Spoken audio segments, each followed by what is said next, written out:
नमस्कार, जोहार। SP history classes में आप सभी का स्वागत है। और आज मैं फिर से एक नया प्रैक्टिस सेट ज्योग्राफी का लेकर आया हूँ, जो काफ़ी महत्वपूर्ण होता है प्रैक्टिस करना। इसलिए मैं बार बार जो है प्रैक्टिस सेट लेकर आ रहा हूँ। तो चलिए शुरू करता हूँ। क्वेश्चन क्या है? पहला क्वेश्चन क्या है कि एक देखिए यहाँ पृथ्वी के क्रस्ट की संरचना में सर्वाधिक पाए जाने वाले 4 तत्व निम्न में से कौन है, और उनका घटते क्रम में सही क्रम क्या है?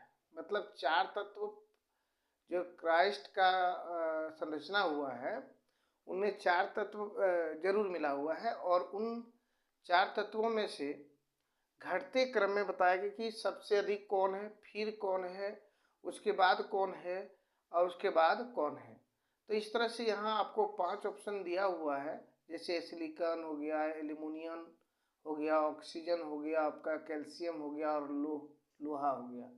ये 5 ऑप्शन में से आपको घटते हुए क्रम में, यानी कि सबसे अधिक, फिर कम, फिर कम, फिर कम, उसको बताना है। तो यहाँ हम लोग देखेंगे कि सबसे अधिक मात्रा में जब पाया जाता है वह क्या पाया जाता है? ऑक्सीजन पाया जाता है, यानी कि नंबर 1 में हो जाएगा आपका ऑक्सीजन।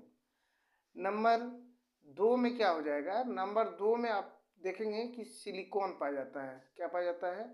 सिलिकॉन नंबर 2 में। इसका मतलब सबसे अधिक ऑक्सीजन, फिर सिलिकॉन। इसके बाद आ जाएगा आपका एल्यूमिनियम। नंबर 3 में हो जाएगा आपका एल्यूमिनियम। और नंबर 4 में हो जाएगा,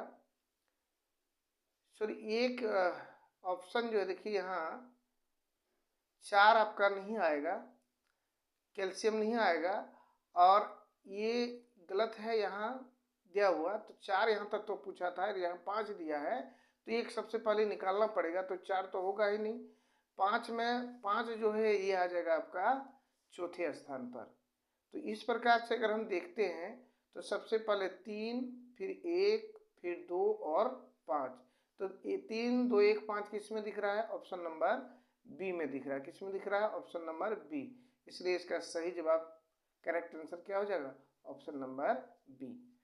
नेक्स्ट क्वेश्चन, क्वेश्चन नंबर 2 देखिए।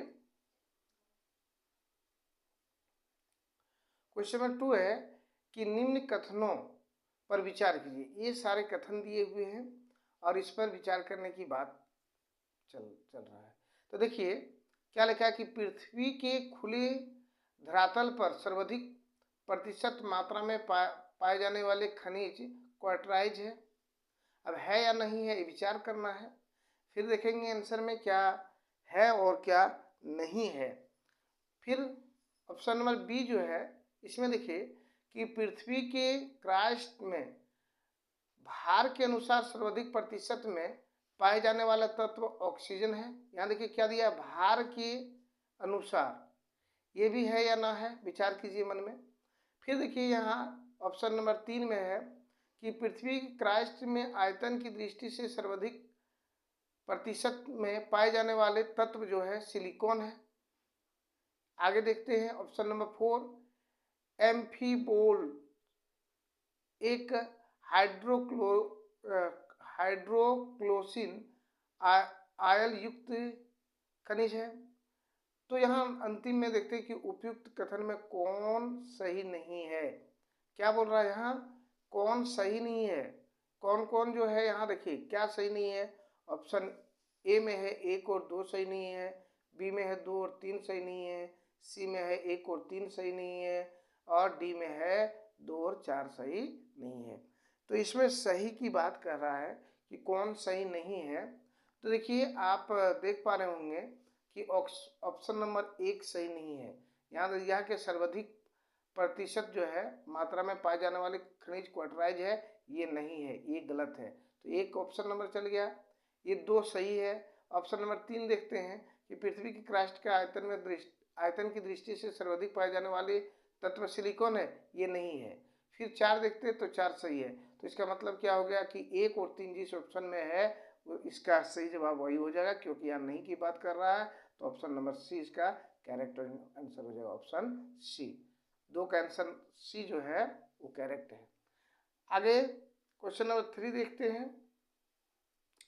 क्वेश्चन नंबर 3 में क्या है, देखिए थोड़ा सा बड़ा बड़ा क्वेश्चन है, और अभी के समय में कोई भी टीचर का एग्जाम होता है तो उसमें इसी तरह का क्वेश्चन पूछा जाता है, ताकि आपका अंडरस्टैंडिंग कितना है वो देखा जाता है एग्जाम में, इसलिए इस तरह का क्वेश्चन बनाया है। अब क्वेश्चन नंबर 3 देखिए, कहता है पायरोक्लास्ट चट्टानों के विषय में निम्नलिखित में से कौन से सही नहीं है। यहाँ फिर से आ गया कि सही नहीं है, तो इसमें हम देखते हैं कि क्या है कि ये अवसादों यानी कि अवसादों के जमाव से निर्मित परतदार चट्टानें हैं। यहाँ दूसरा है बी 2 नंबर में, ये जो है ये ज्वालामुखी उद्गारों से निस्तित पदार्थों की कर्मिक जमाव से निर्मित चट्टान है। उसके बाद 3 में है इन चट्टानों में परतें पाई जाती है, और 4 में है कि इनका निर्माण धरातल के नीचे होता है। तो यहाँ देखिए 4 ऑप्शन है, और यहाँ बात कर रहा है नहीं का, कौन सा नहीं है, नहीं की बात हो रहा है। तो नहीं का बात करें तो कौन सा आपका नहीं में आएगा, यहाँ 4 ऑप्शन दिया गया है। तो देखिए कौन कौन सा नहीं है, यहाँ इसका सही जवाब आपका मिलेगा। देखिए क्या है कि ए में है 1 और 3 है, बी में सिर्फ 2 है, सी में सिर्फ 4 है, और डी में सिर्फ 1, 3 और 4 है। तो इसका सही जवाब हो जाएगा ऑप्शन नंबर डी। नहीं बात कर रहा है तो नहीं 1 और 3 और 4 है, सिर्फ और सिर्फ 2 जो है वह सही है, यानी इसका आंसर क्या हो जाएगा, ऑप्शन नंबर डी। 1, 3, 4 इसमें नहीं है, सत्य नहीं है। नेक्स्ट क्वेश्चन है क्वेश्चन नंबर 4 है। 4 देखिए क्या है कि मध्य पिंड या मीडियन मास की संकल्पना के विषय में निम्न में से कौन से कथन सत्य है। यहाँ गया सत्य है, कौन से कथन जो है वह सत्य है। फिर 4 बड़ा ऑप्शन है, फिर उसके बाद इसका ऑप्शन दिया हुआ है। तो देखते हैं क्या है कि इस संकल्पना का प्रतिपादन डेली ने किया था। 2 में है पर्वतों के उत्थान के दौरान भूसन्निध का जो अग्र किनारा उत्थान से वंचित रह जाता है उसे ही मध्यपिंड कहते हैं। 3 में है मध्यपिंड को श्वासीन वर्ग की संज्ञा दी जाती है, और 4 में है मध्यपिंड की पहचान अंतरा पर्वतीय पठारों के रूप में किया जाता है। तो इसका कौन सा कथन सत्य है, सत्य की बात कर रहा है। यहाँ 4 ऑप्शन है, 1 और 2 है, 2 और 4 है, सी में है 1, 2, 3 है, और डी में है 3 और 4 है। तो इसका सही जवाब हो जाएगा ऑप्शन नंबर डी।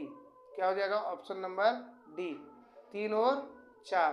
क्या हो जाएगा, 3 और 4, यानी कि 3 और 4 जो है इसका सही है। नेक्स्ट क्वेश्चन की बात करें, क्वेश्चन नंबर 4 के बाद 4 के बाद दूसरा पेज लेते हैं। देखिए यहाँ दूसरा पेज आपका आ गया है, लेकिन जूम कर लेते हैं थोड़ा सा, जो अच्छा से दिखाई दे दे।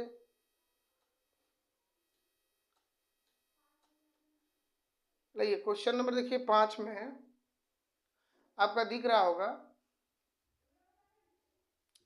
कि निम्न स्थल खंड में से किस एशिया के केंद्र के नाम से जाना जाता है। किसे जो है एशिया के केंद्र के नाम से जाना जाता है। ऑप्शन नंबर 1 है भारतीय शील्ड, अंगारा शील्ड, बी में है अंगारा शील्ड, और सी में है साइबेरियन प्लेटफॉर्म, और डी में है तिब्बत पठार। इनमें से किसको जो है एशिया के केंद्र के नाम से जाना जाता है। तो यहाँ क्या आपको देखने मिलेगा, ऑप्शन नंबर बी जो है इसका सही जवाब है, बी। अंगारा शील्ड जो है उसे एशिया का केंद्र के नाम से जाना जाता है। क्वेश्चन नंबर 6 में भूकंपित तरंगें रिकॉर्ड की जाती है, यानी कि इसको जो रिकॉर्ड करते हैं किस में करते हैं। नंबर ए में है बैरोमीटर या दाब मापी द्वारा, हाइड्रोग्राफ द्वारा या सिस्मोग्राफ या भूकंप मापी द्वारा, और डी में है पेंट्रोग्राफ द्वारा। किसके द्वारा जो है भूकंप तरंगे जो है उसको रिकॉर्ड किया जाता है?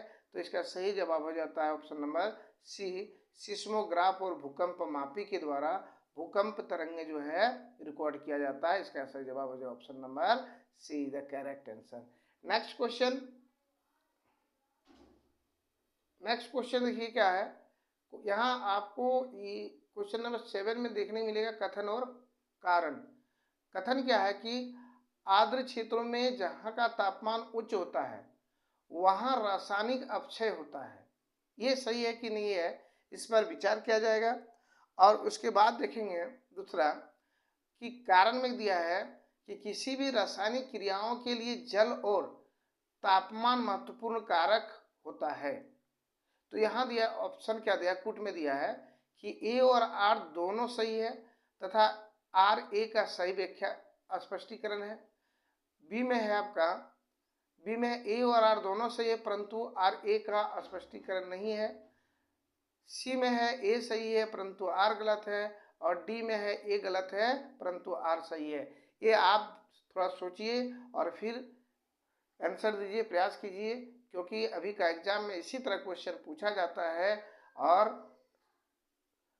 इस तरह का दिमाग अगर नहीं बिठाएंगे तो फिर एग्जाम में काफ़ी दिक्कत हो सकती है।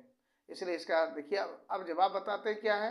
इसमें सही है ए और आर दोनों सही है और आर ए की स्पष्टीकरण है। देखिए क्या लिखा है कि आर्द्र क्षेत्रों में जहाँ का तापमान उच्च होता है, मतलब जिस क्षेत्र का तापमान जो है ऊंचे होता है वहाँ रासायनिक अपक्षय होता ही है। और इसके लिए क्या है, रासायनिक अपक्षय की क्रिया के लिए क्या चाहिए, जल और तापमान महत्वपूर्ण कारक होता है। इसलिए ये ऑप्शन नंबर ए सही है। आर ए और आर दोनों सही है और व्याख्या भी स्पष्टीकरण भी सही है। नेक्स्ट क्वेश्चन है क्वेश्चन नंबर आपका 8। क्वेश्चन नंबर 8 में आप देख पा रहे होंगे कि निम्नलिखित में से कौन आंतरिक अपक्षय से संबंधित नहीं है, या फिर नहीं का बात हो गया।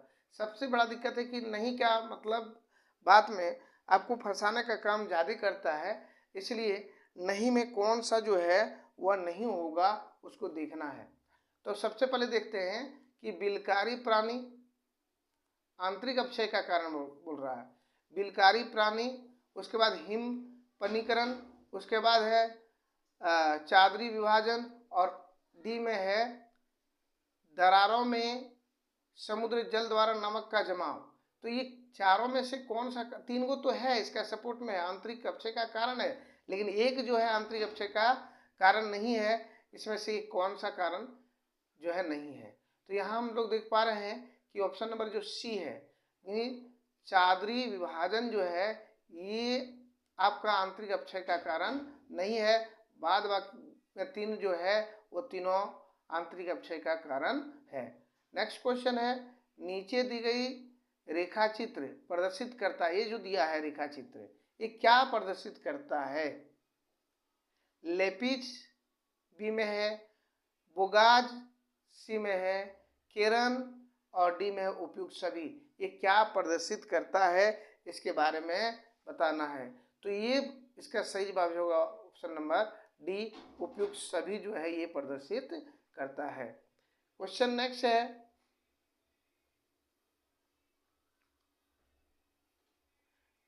क्वेश्चन में आप देख पा रहे होंगे क्वेश्चन नंबर 10 में क्या लिखा है, डोलाइन कई तरह से बना होता है, इनमें से कौन सा तरीका से यह नहीं बन सकता है। डोलाइन जो है कई तरह से बना होता है, लेकिन ये 4 तरीका दिया हुआ है, इनमें से किस तरीका से हम नहीं बना सकते हैं, उसको किस तरीका से नहीं बना सकते हैं। तो आप देख पा रहे हैं तरीका क्या है कि ऊपर चट्टानों के मध्यस्थ होने से, नीचे की असंगठित अवसादों के हस्तांतरण से, विलयन द्वारा पदार्थ के जमाव से, और अंतिम में है सनस्तरों के विलय से। किससे आप नहीं बना सकते हैं डोलाइन को। तो इसका सही जवाब हो जाएगा ऑप्शन नंबर डी, सनस्तरों के विलय से आप डोलाइन का निर्माण नहीं कर सकते हैं। नेक्स्ट क्वेश्चन है क्वेश्चन नंबर आपको देखने मिलेगा 11 और एक ही क्वेश्चन है, फिर पेज हमको चेंज करना पड़ेगा, इसलिए देख लेते क्या क्वेश्चन है। कहता है कि हाइड्रोजन परद शुरू होता है, हाइड्रोजन परद जो है शुरू होता है किस ऊंचाई से, कितने ऊंचाई के बाद जो है हाइड्रोजन परद शुरू हो जाता है। 3100 किलोमीटर, उसके बाद आपको मिलेगा देखने 3540 किलोमीटर, फिर सी में है 9660 किलोमीटर और 2918 किलोमीटर। तो इसका सही जवाब हो जाएगा ऑप्शन नंबर बी। क्या हो जाएगा? ऑप्शन नंबर बी हो जाए, यानी कि 3540 किलोमीटर जो है यहाँ से हाइड्रोजन परत की शुरुआत होती है। नेक्स्ट क्वेश्चन है क्वेश्चन नंबर 12, लेकिन पेज यहाँ हमको चेंज करना पड़ रहा है, देख पा रहे होंगे, थोड़ा जूम करके दिखाते हैं क्वेश्चन।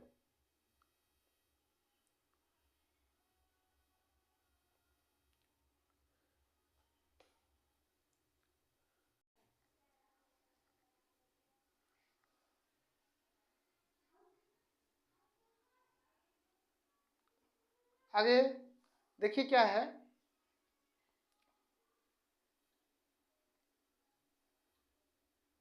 क्वेश्चन नंबर 12 में हम बात करते हैं। तो क्वेश्चन नंबर 12 क्या है?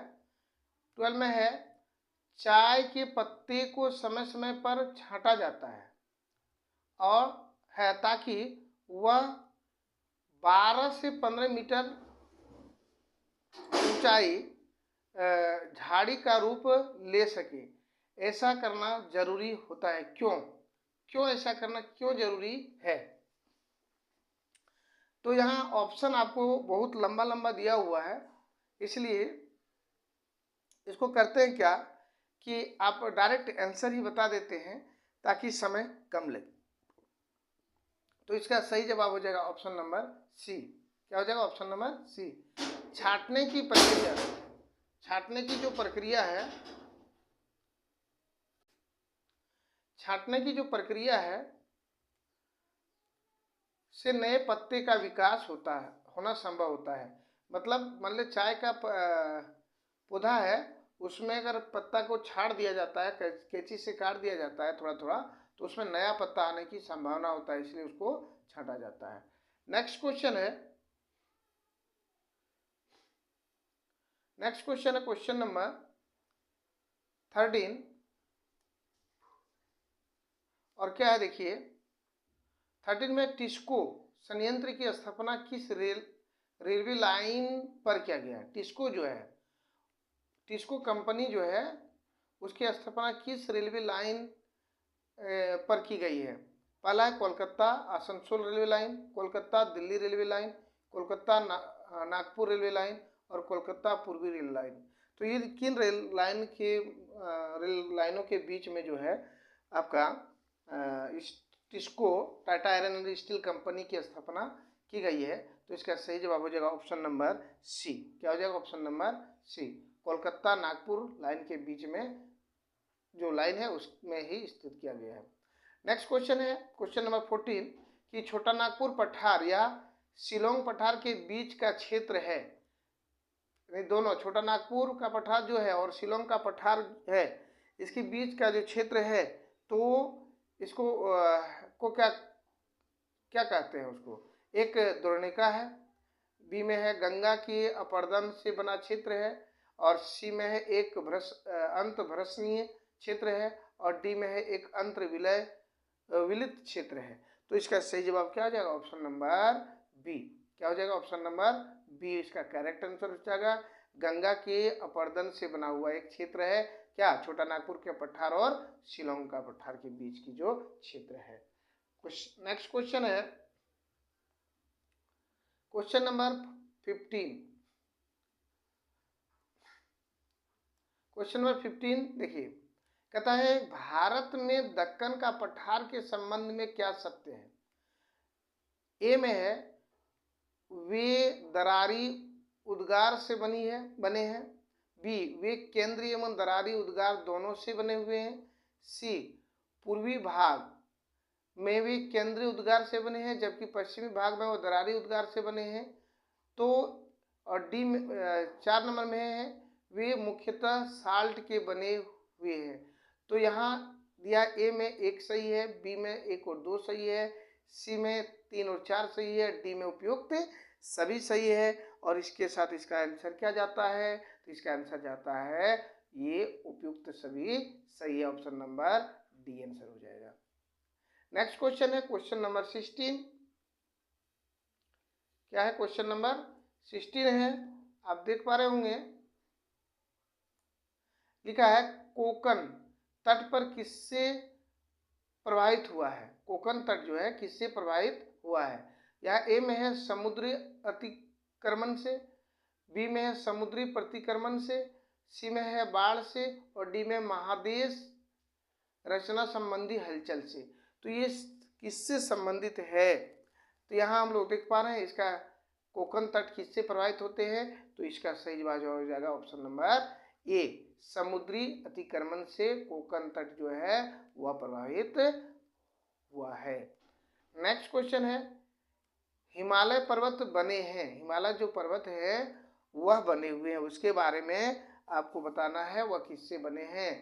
है महाद्वीप या महाद्वीप के टकराने से, महाद्वीप के टकराने से, यानी 2 महाद्वीप जब टकराया तो हिमालय पर्वत बना।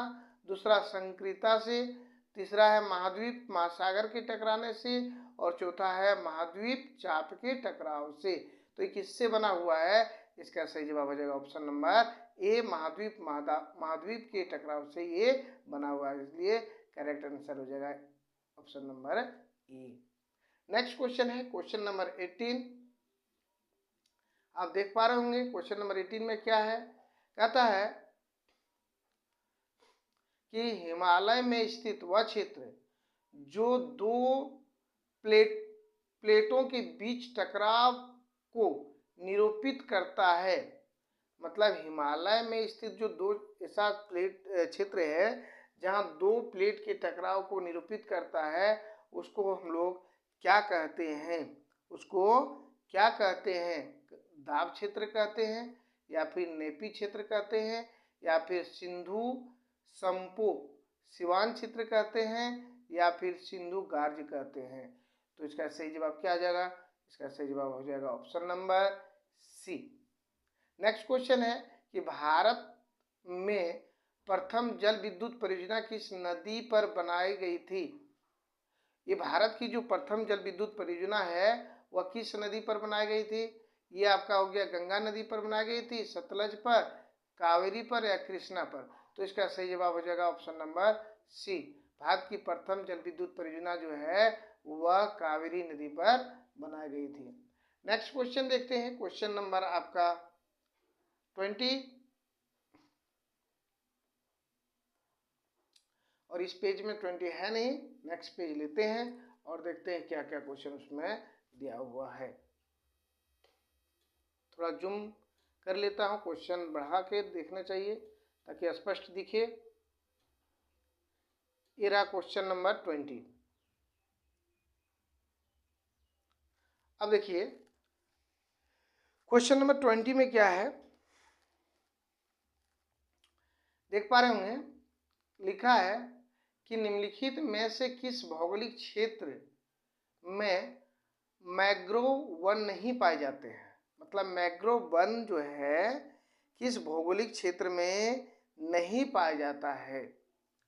तो देखिए गंगा डेल्टा में पाया जाता है या नहीं पाया जाता है, महानदी डेल्टा, गोदावरी डेल्टा और कावेरी डेल्टा।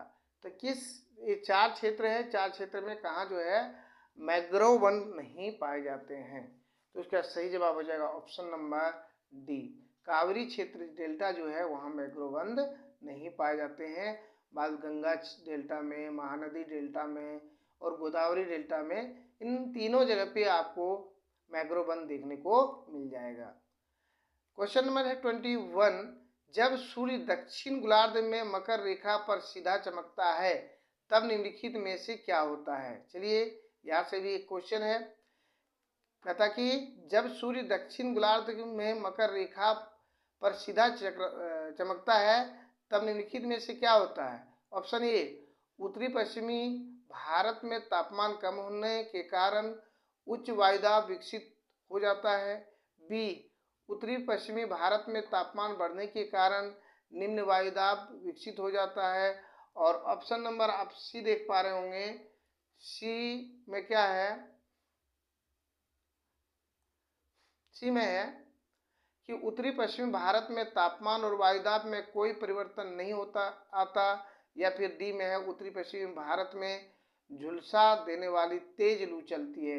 तो इसका सही जवाब क्या हो जाएगा, ऑप्शन नंबर ए।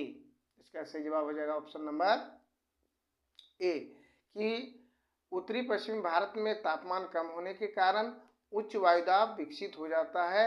और ये किस स्थिति में, जब सूर्य जो है दक्षिणी गोलार्ध की मकर रेखा पर चमकता है तब। नेक्स्ट क्वेश्चन है क्वेश्चन नंबर 21। देखिए कि चंदन वन किस तरह के वन के उदाहरण है, कि चंदन का वन जो होता है वह किस प्रकार के वन का उदाहरण होता है। और आप देख पा रहे होंगे यहाँ पे कि ये सदाबहार वन का उदाहरण होता है, पर्णपाती वन का होता है, या डेल्टा वन का होता है, या कांटेदार वन का होता है।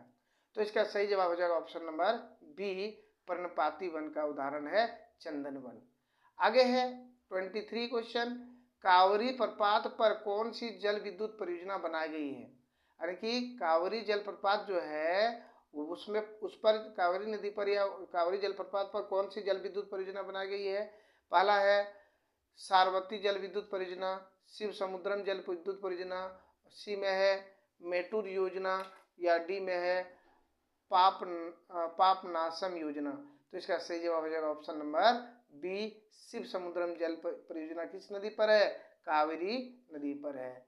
नेक्स्ट क्वेश्चन है, भारत में पहली बार कब कृषि जलवायु प्रदेशीकरण हेतु प्रयास किया गया। मतलब भारत में किस वर्ष जो है कृषि जल प्रदेशीकरण हेतु प्रयास किया गया था। तो इसका सही जवाब या फिर पहले देख लेते हैं। ए में 1980, 1979, 1981 और 1982। तो इसका सही जवाब हो जाएगा आपका ऑप्शन नंबर ए, 1980 में जो है कृषि जलवायु प्रदेशीकरण हेतु प्रयास किया गया था। नेक्स्ट क्वेश्चन है क्वेश्चन नंबर 25।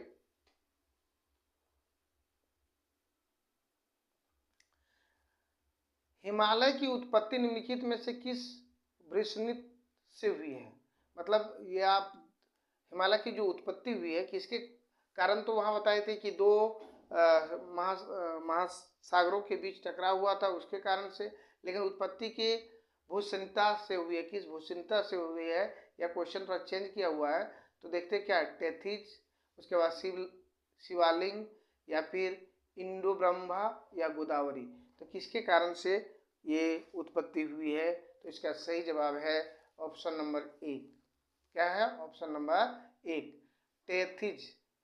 नेक्स्ट क्वेश्चन है, मात्स्य क्षेत्र में मुख्यतः किस कटिबंध क्षेत्र में है। मात्स्य क्षेत्र जो होता है वह किस कटिबंध क्षेत्र में होता है। उष्ण कटिबंध क्षेत्र में, शीतोष्ण कटिबंध क्षेत्र में, ध्रुवीय क्षेत्र में, या विषुवत रेखीय क्षेत्र में मत्स्य उत्पादन जो होता है सबसे अधिक किस क्षेत्र में होता है। तो इसका सही जवाब हो जाएगा ऑप्शन नंबर ए, उष्ण कटिबंध क्षेत्र में जो है आप मत्स्य उत्पादन अधिक हो जाए। जैसे कि इस टॉपिक पर जापान में मत्स्य उत्पादन जो टॉपिक है उस पर मैंने एक वीडियो डाल चुका हूँ जो काफ़ी चला था, और डिटेल में समझाया हूँ कि एक मत्स्य उत्पादन के लिए क्या क्या उपयुक्त है, क्या क्या होना चाहिए, क्यों वहाँ अधिक मत्स्य का उत्पादन होता है। इसलिए वो वीडियो अगर आप नहीं देखे हैं तो आप देख सकते हैं, और उसमें वो वीडियो अगर आप देखे हैं तो इसको समझने में आपको दिक्कत नहीं होगी। नेक्स्ट क्वेश्चन है, आप देख पा रहे हैं क्वेश्चन नंबर 27 है। देखिए क्वेश्चन नंबर 27 बहुत बड़ा है, इतना नहीं पढ़ेंगे, सिर्फ इसका बताएंगे क्या आंसर होगा कि निम्नलिखित कथनों पर विचार कीजिए। यहाँ तीन कथन दिया है और इसके बाद दिया है कि उपरोक्त कथन में कौन सा या कौन सी सही है। यहाँ आप देख पा रहे हैं कि कौन सा या कौन सी जो है वह एक 1 मिनट लग रहा है, एक वीडियो कहीं का आंसर हम गलत क्वेश्चन नंबर 26, 25, ये थोड़ा सा गलती हो गया आंसर में। ये 26 का हो जाएगा मात्स्य मुख्य क्षेत्र किस कटिबंध का है? यहाँ हो जाएगा आपका शीतोष्ण कटिबंध क्षेत्र का है। ऑप्शन नंबर इसका बी सही हो जाएगा। गलती से मैं ए बता दिया, ये गलत है, लेकिन यहाँ क्या हो जाएगा आपका ऑप्शन नंबर बी सही हो जाएगा। इसके बाद चलते हैं क्वेश्चन नंबर 27। कभी कभी मिस हो जाता है। देखिए 27 में क्या है, 27 में आप देख पा रहे होंगे, ये बताया कि निम्नलिखित कथनों में पर विचार कीजिए। कथन तो 1, 2, 3, 4, 3 दिया हुआ है और उसके बाद दिया कि उपरोक्त कथन पर कौन सी सही है। तो केवल एक है, केवल एक 2 है, या एक 3 है, एक 3 है, या फिर 1, 2, 3 तीनों सही है। तो इसमें इसका सही जवाब हो जाएगा ऑप्शन नंबर सी, यानी कि 1 और 3 सही है। नेक्स्ट क्वेश्चन है क्वेश्चन नंबर 28। क्वेश्चन नंबर 28 हम लोग देखेंगे और 29 कहता है 28 में निम्नलिखित कोयला खदानों की पहचान कीजिए, या कोयला खदान की पहचान किया गया है। तो पहला है कि यह यूएसए के घाटी प्रदेश में पाया जाता है। दूसरा है कि इस क्षेत्र में तेल भी पाए जाते हैं। तीसरा है हाल में यहाँ पर कई उद्योग भी विकसित हुए। तो यहाँ 4 ऑप्शन फिर दिया हुआ है। नंबर ए में है टेक्सास, उटो, वेमिंग या कोटा। यहाँ चारों में से कौन सा इसका सही जवाब हो जाएगा हम लोग देखेंगे। तो इसका सही जवाब हो जाएगा ऑप्शन नंबर ए, टेक्सास। और आज का अंतिम क्वेश्चन है, और देखते क्या है कि झारखंड में कुल वनों का कितना प्रतिशत सुरक्षित वन है। यानी झारखंड में जितने वन हैं उनमें से कितना प्रतिशत वन जो है वह सुरक्षित वन है।